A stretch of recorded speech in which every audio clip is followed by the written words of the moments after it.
I think it's a natural function of the uh, change in the landscape that we've seen from venture capital and the notion 2 years ago around expanding headcount for the sake of expanding headcount to show growth in a company, to even just talk about LTV of customers, right? And the investment at which, millions of dollars of rounds were being put into B2B SaaS only to have everything evaporate so Mhm. abruptly.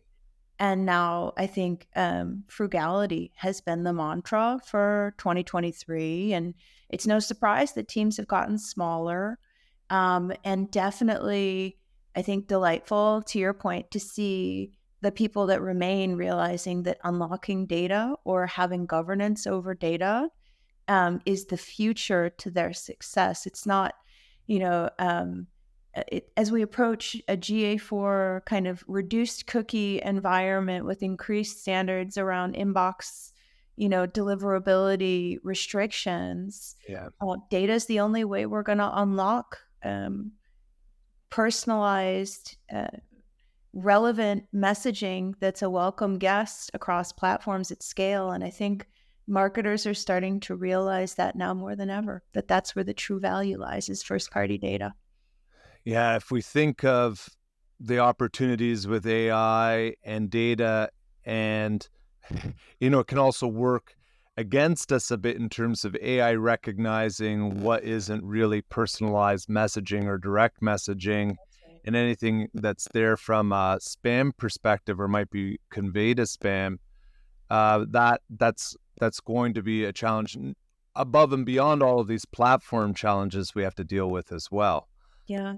I think even just unlocking the first party data that you have in the now, not necessarily waiting for AI innovation, but taking your first party data around your MQLs, your SALs, your closed one business for the last year, and getting it in platform around paid search and social, and looking for more of the same. I mean, that's an opportunity at our doorstep now. And I do think that um, years ago, it was hard for me to evangelize. Sometimes it still is with a couple of our clients. I still am having conversations around the intersection between first party data, paid search and social being kind of the quickest way to cash, to revenue, to ROAS, right? Right. But the underpinning foundation, the infrastructure and the architecture to make that happen is MOPS, and people have seen them as disparate categories and functions for so long, but that intersection is so incredibly powerful. And that's where I've spent a lot of my time professionally, is just trying to evangelize around that intersection of data and paid and ops. And it's a really powerful kind of trifecta. If you can get ownership and you can optimize around all 3 points, it's a definite path for growth for the org and for your career. 100%, and for careers. Yeah, and I think that's the important point.